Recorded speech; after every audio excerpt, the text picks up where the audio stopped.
Bonjour, dans ce nouveau tutoriel pour découvrir ensemble quels sont les objets qu'on crée au niveau de notre tableau blanc interactif et comment peut-on les manipuler. Comme vous le savez, dans l'utilisation qu'on fait du tableau blanc interactif et dans la posture de l'enseignant devant le tableau, on dispose de deux modes. Le mode interactif, donc qui se veut comme étant un mode où on manipule le tableau par notre doigt ou par un crayon, un stylet, comme étant une souris, et le mode écriture ou inscription de notes dans laquelle on produit des textes ou des objets qui sont manuscrits. Ainsi, si je veux basculer d'un mode à un autre, il suffit de venir sur la commande correspondante et de cliquer dessus.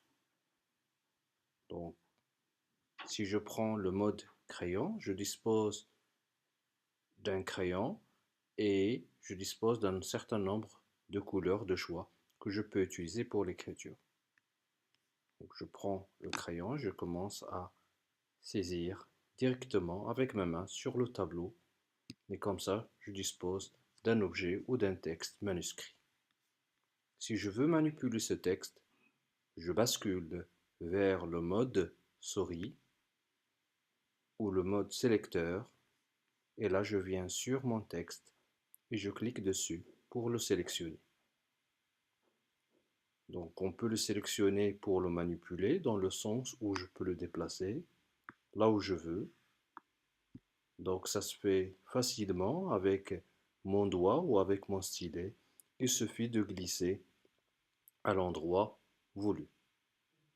Ou bien je peux agir sur son échelle pour lui donner plus de visibilité et de grandeur.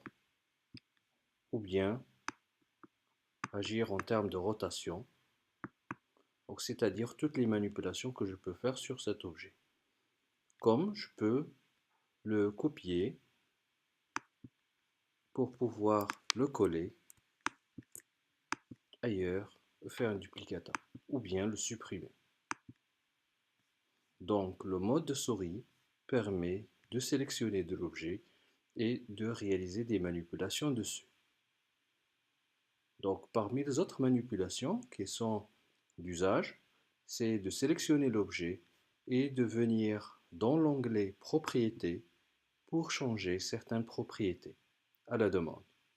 Exemple, la couleur du texte, l'épaisseur de l'écriture, ça va du plus petit vers le plus grand, selon mon besoin.